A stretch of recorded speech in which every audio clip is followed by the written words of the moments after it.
Welcome to The Explainer. Today, we're diving into something truly fascinating. We are going to bridge ancient Vedantic wisdom with modern quantum physics. Why? Because we want to uncover a practical, scientifically grounded guide for finding inner peace in a world that, let's be honest, often feels completely overwhelming. So, let me ask you a question. Have you ever felt completely frozen by overthinking? Maybe your anxiety spikes because of what we call probability overload. If so, you are definitely not alone. It's a modern epidemic. But here is the wild thing. You are experiencing the exact same mental breakdown that the great warrior Arjuna faced thousands of years ago on a mythical battlefield. It's literally the exact same paralysis you feel today when you're agonizing over a career change, obsessing over the unpredictable future, or just endlessly doom-scrolling through your newsfeed, desperately looking for some certainty. Here is our roadmap for today's journey. 1. The battlefield of the mind. 2. Science meets ancient wisdom. 3. Turiya and the quantum vacuum. 4. Chapter 18, the ultimate release. And finally, 5. The physics of inner peace.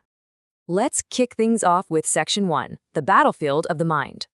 Think about your own brain under severe stress for a second. We experience cortisol dominance, our amygdala gets completely hijacked, and the prefrontal cortex basically shuts down when we face massive uncertainty. Now, this modern psychological state perfectly mirrors Arjuna's complete emotional collapse in Chapter 1 of the Bhagavad Gita. He is literally paralyzed, standing before a massive war, completely unable to act, because his mind is just flooded with all the terrible potential outcomes of his choices. What Arjuna is experiencing there, and what we experience every single day, is something modern science calls mental entropy. In thermodynamics, entropy is essentially the measure of disorder in a system. When we obsess over outcomes and desperately try to control the future, our mind enters this state of extremely high entropy. It's this chaotic mental environment that continually drains our energy, basically leaving us exhausted and totally paralyzed. Moving right along to Section 2, Science meets ancient wisdom. So classical physics looks at the world and sees a fixed, deterministic reality. This is exactly what ancient Vedic science calls sthula, or the gross material world. But quantum mechanics steps in and reveals a sukshma, or subtle, reality. It proves the world is actually a probabilistic field, heavily shaped by the observer. Meaning, the definite, solid reality we think we perceive is actually just the collapse of countless quantum probabilities. Asato ma sadgamaya, tamaso ma jyotirgamaya, mrityor ma amritam gamaya. This is such a profound invocation from the Brihadaranyaka Upanishad, and it translates beautifully to lead me from the unreal to the real, from darkness to light, from death to immortality. It perfectly captures the massive cognitive shift we all need to make. We absolutely have to move from the unreal, exhausting illusion of classical deterministic control and step into the real, interconnected light of quantum awareness. Now for Section 3, Turiya and the quantum vacuum. Okay, in the Mandukya Upanishad, the ancient sages described something called Turiya. Now, this isn't waking, it isn't dreaming, and it isn't even deep sleep. It is the fourth state. It is pure, non-dual consciousness.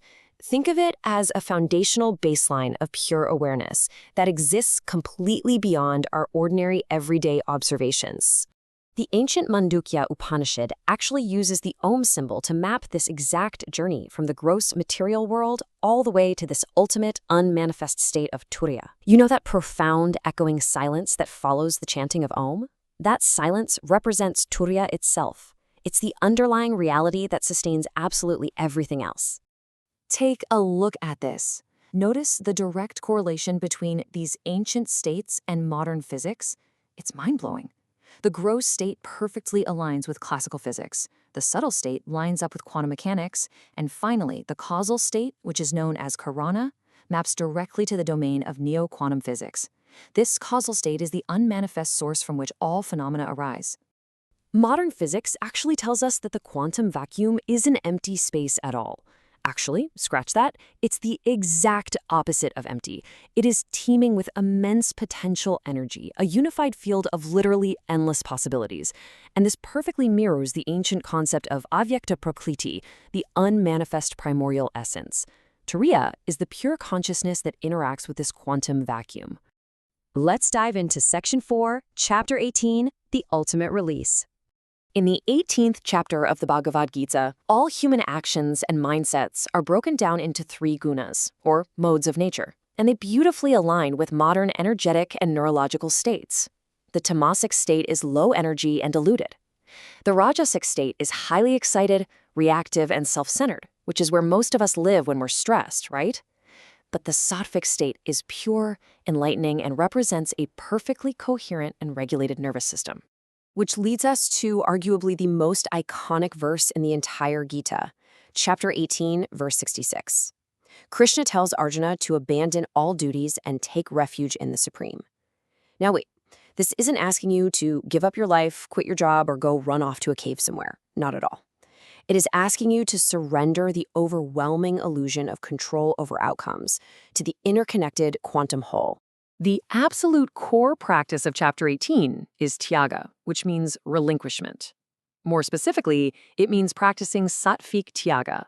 This is the secret sauce.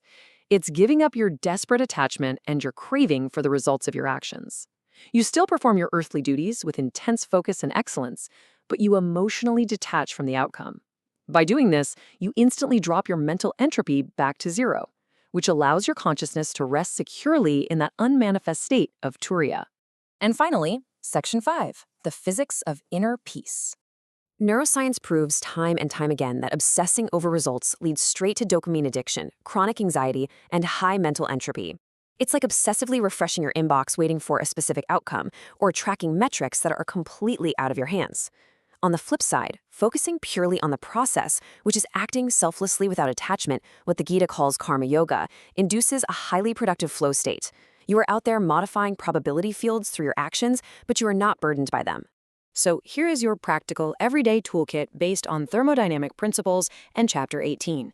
Step 1. Accept impermanence. The classical world is always going to be in flux. Step 2. Perform selfless duty to ease that inner turmoil. Step 3. Examine your desires, because they are the raw energy sources that create mental chaos.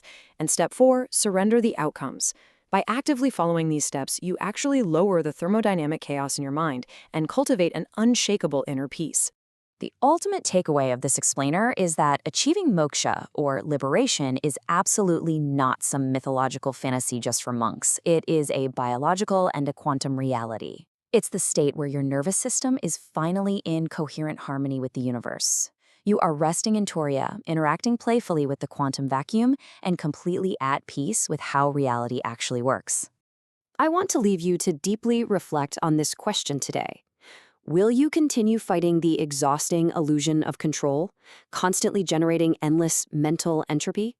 Or will you practice Tyaga, surrendering your actions to the pure, unmanifest potential of the quantum vacuum?